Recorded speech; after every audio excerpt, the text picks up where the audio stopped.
Number 37، آیت number 243، سورۃ البقرہ۔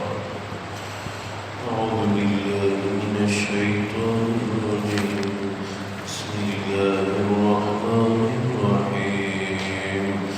ألم تر إلى الذين خرجوا من ديارهم وهم ألوف حذر الموت فقال لهم الله موتوا ثم أحياهم إن الله له فضل على الناس ولكن أكثر الناس لا يشكرون۔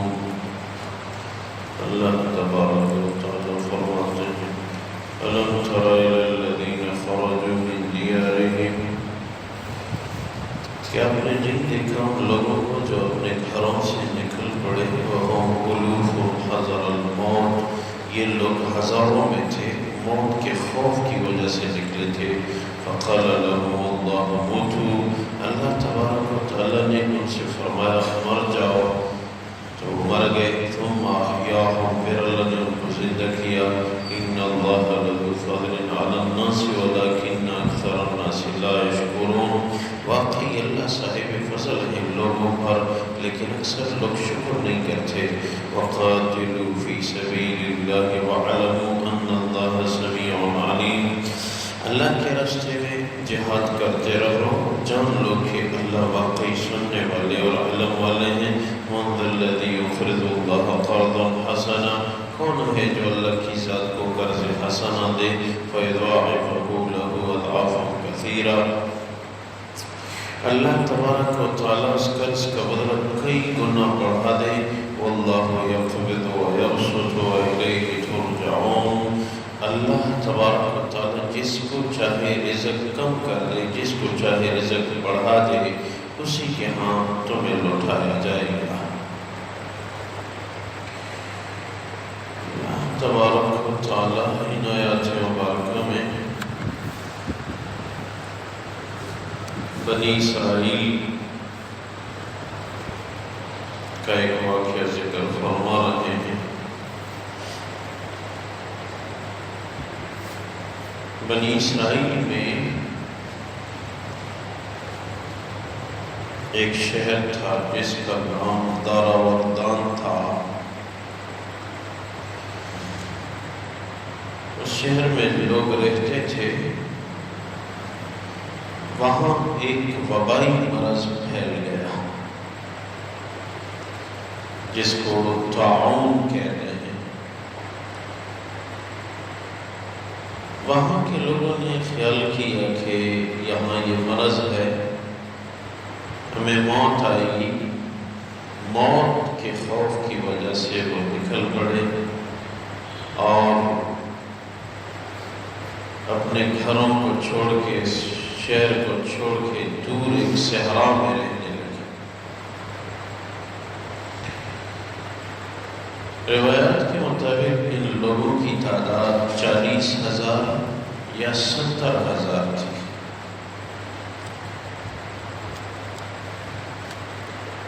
جب وہاں رہنے لگے تو اللہ تبارک و تعالیٰ نے 2 فرشتوں کو بھیجا۔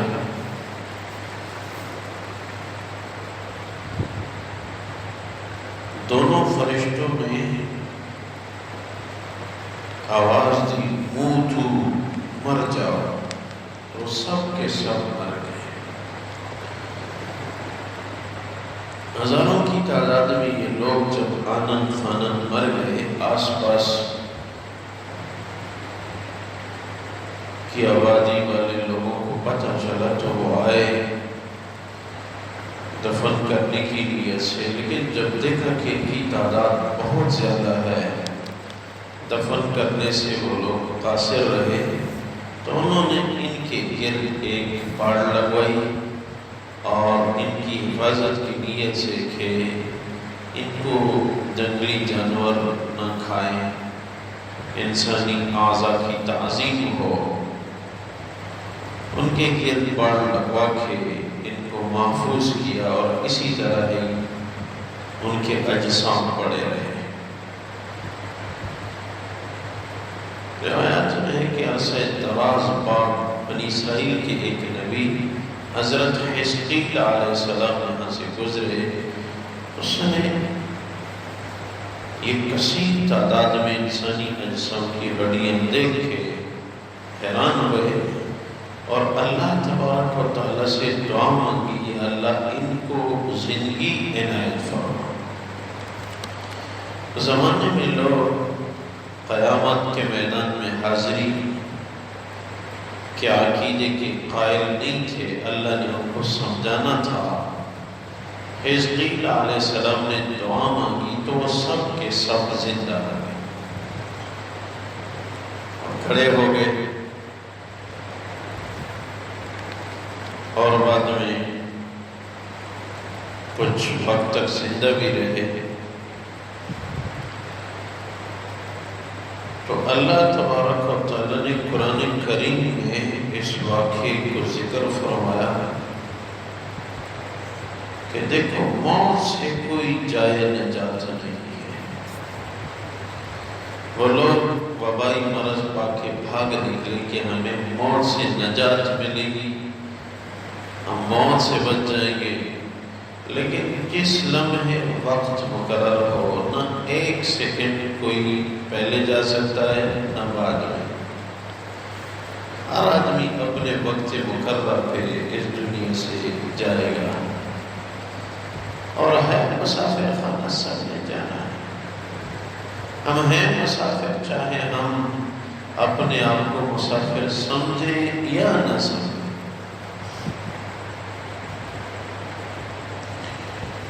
حضرت عمر رضی اللہ تعالیٰ عنہ کے دور میں بھی ایک وبائی مرض آیا تھا. عمر فاروق رضی اللہ تعالیٰ عنہ اپنے ساتھیوں سمیت شام کے دورے میں جا رہے تھے. ابو عبیدہ جراح رضی اللہ تعالیٰ عنہ زمانے میں شام کے گورنر تھے. تبوک سے آگے ایک جگہ ہے، اس کا نام ہے سرف. سرف کے مقام پہ جب پہنچے، تبوک مدینہ منورہ سے تقریباً کوئی 750 کلومیٹر دور ایک آباد اور خوبصورت شہر ہے. سعودی عرب کا بہت بڑا شہر ہے تبوک، اور معروف جگہ جہاں حضور کی مبارک ذات نے غزوہ تبوک میں قیام فرمایا تھا. وہاں ایک بہت عالیشان مسجد بنائی گئی ہے. اس مسجد کا نام ہے مسجد الرسول. مسجد الرسول بہت بڑی مسجد ہے. ہم گئے تھے تو عصر کی نماز ہم نے اس مسجد میں پڑھی تھی. یہ ایک بہت بڑی عالیشان مسجد ہے. تبوک سے آگے ایک مقام ہے سرف. ہمارے فاروق رضی اللہ تعالیٰ عنہ جب سرف کے مقام پہ پہنچے تو شام کی طرف سے آنے والے قافلوں نے بتایا کہ شام میں طاعون پھیل گیا ہے، وبائی مرض ہے، وہاں آپ نہ جائیں تو بہتر ہے. ہمارے فاروق رضی اللہ تعالیٰ عنہ نے اپنے ساتھیوں سے مشورہ کیا. جتنے ساتھی اس سفر میں ساتھ شریک تھے، کسی کو طاعون کے مرض کے متعلق شرعی حکم یا حضور کی مبارک ذات کی حدیث یا قول کا علم نہیں تھا. عبد الرحمن بن عوف رضی اللہ تعالیٰ عنہ کی باری آئی تو فرمانے لگے مجھے اس کا علم ہے کہ حضور نے ارشاد فرمایا تھا کہ جہاں طاعون کا مرض پھیل جائے تو وہاں بسنے والے لوگوں کو وہاں سے بھاگ نکلنے کی اجازت نہیں ہے، اور جو دور دراز رہتے ہوں دیگر علاقوں میں ان کو وہاں اس شہر میں جانے کی اجازت نہیں ہے. ہمارے فاروق رضی اللہ تعالیٰ عنہ نے اپنا ارادہ ملتوی کیا اور واپس لوٹنے کا حکم فرمایا. ابو عبیدہ جراح رضی اللہ تعالیٰ عنہ نے خط بھیجا کہ عمر تقدیر سے بھاگتے ہو، آپ تقدیر سے بھاگتے ہو، جو مقدر میں ہوگا وہ تو ہوگا. آپ شام کے دورے پہ تھے تو آپ کو آنا چاہیے تھا ہمارے ہاں. تو ہمارے فاروق رضی اللہ تعالیٰ عنہ نے عجیب جواب دیا، فرمایا تقدیر سے تقدیر کی طرف بھاگا ہوں، تقدیر سے تقدیر کی طرف بھاگا ہوں۔ اور آج بھی حکم یہی ہے کہ وبائی مرض جس علاقے میں ہو تو وہاں سے دوسرے علاقوں میں اس نیت سے نہ جائیں کہ میں اس بیماری کی وجہ سے موت سے محفوظ ہو جاؤں، یہ نظریہ غلط ہے۔ ہاں کسی سفر ضروریات کے تحت آئے جائے اور باہر والے لوگ وہاں نہ جائیں، باہر والے لوگ وہاں نہ جائیں، اس کی حکمت تو واضح ہے کہ وہاں جا کے وہ بیماری کا شکار ہو جائیں گے، لیکن وہاں کے لوگ وہاں سے نہ جائیں، یہ کیوں؟ ایک وجہ تو یہ ہے کہ وہاں کے لوگ دوسرے علاقوں میں اس وجہ سے نہ جائیں کہ وہ تو بیمار ہیں، ان سے بیماری دوسروں کو لگ جائے گی۔ ظاہراً تو یہ حکمت نظر آ رہی ہے، لیکن یہ حکمت نہیں ہے خیال رکھنا۔ اگر یہ حکمت ہوتی تو وہاں کے لوگوں کو دوسرے آبادی والے لوگوں میں داخل ہونے کی اجازت نہیں ہوتی تھی، اور صحرائی میدانوں میں تو جانے کی اجازت چاہیے تھی، لیکن نہ کسی صحرا کی طرف جانے کی اجازت ہے اور نہ کسی دوسری آبادی کی طرف جانے کی اجازت ہے۔ یہ کیوں؟ اس کی وجہ یہ ہے کہ وہاں سے اگر لوگ جانا چاہیں، جیسے یہ لوگ صحرا میں نکل گئے تھے، بنی اسرائیل کے لوگ 40,000 افراد یا 70,000 افراد یہ صحرا کی طرف گئے تھے، صحرا میں رہنے لگے تھے، کسی دوسرے شہر میں نہیں گئے، اس لیے وہاں سے بھاگ نکلنے کی اجازت نہیں ہے کہ اس میں کئی حکمتیں ہیں۔ نمبر 1، اگر لوگ وہاں سے دوڑ پڑے تو بچے، عورتیں، ضعیف، معذور وہ کیسے جائیں گے؟ لوگ تو ہنگامی حالت میں جانا ہے جو جہاں ہے بھاگ نکلیں گے، وہ معذور بے سہارا جن کا کوئی رشتہ دار نہیں، کوئی بچہ نہیں، بیوہ ہے، فقیر ہے، یتیم ہے، وہ کیا کرے؟ اس لیے وہاں ہی رہیں۔ ایک، کیونکہ پیچھے رہنے والے معذور لوگ تو وہ خوف کی وجہ سے بھی مر جائیں گے، اس لیے سب وہاں ہی رہیں۔ نمبر 2، جو صحت مند ہیں وہ بیماروں کی خدمت میں مشغول رہیں، اس لیے وہاں سے نہ جائیں کہ جو صحت مند ہیں وہ بیماروں کی خدمت کرتے رہیں، اس لیے وہاں سے نہ جائیں۔ اور تیسری حکمت یہ بھی کہ اگر ان بیماروں میں سے کوئی وفات پا جائے تو ان کو دفن کیا جائے، ان کو عزت دی جائے، ان کا جنازہ پڑھایا جائے۔ اگر لوگ بھاگ کے وہاں سے چلے جائیں، سارے بیمار پیچھے رہ جائیں جو سفر نہ کر سکیں، تو پھر ان کے کفن، دفن اور جنازے کا انتظام کون کرے؟ اس لیے شریعت کے ہر حکم میں خیر ہی خیر ہے۔ اور حدیث میں ہے کہ وبائی مرض سے جس کو موت آئی وہ شہید ہے۔ اس امت میں وبائی مرض سے جو وفات پا گیا وہ شہید ہے، جو پیٹ کی تکلیف سے وفات پا گیا وہ بھی شہید ہے، اور جس کے اوپر چھت آ گری وہ بھی شہید ہے، جو آگ میں جل گیا وہ بھی شہید ہے، جو پانی میں ڈوب گیا وہ بھی شہید ہے۔ اور ایک حدیث میں ہے کہ جو مسافر زیر سفر اس کو موت آئی وہ بھی شہید ہے۔ اور ایک روایت میں یہ بھی ہے کہ وضع حمل میں جو عورت وفات پا گئی وہ بھی شہید ہے۔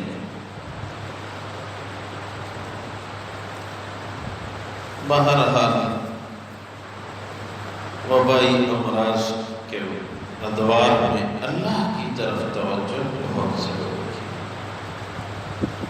موجودہ جو امت کی حالت سے یاد رکھنا، یہ اللہ سے مانگنے رو رو کے امت کی توبہ اور استغفار کرنے کی ضرورت ہے۔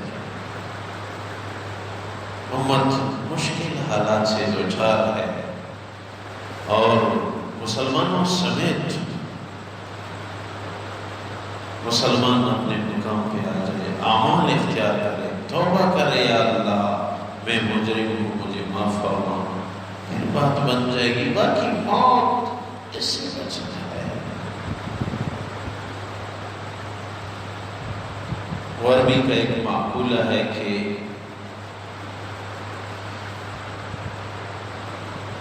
ہر نئی چیز اچھی لگتی ہے سوائے موت کے۔ ہر نئی چیز اچھی لگتی ہے سوائے موت کے۔ یہ نئی چیز ہے، اس کا ذائقہ کبھی کسی نے نہیں چکھا، جو چکھے گا تو بس وہ تو پھر آگے جائے گا، وہ تو زندہ نہیں رہ سکتا۔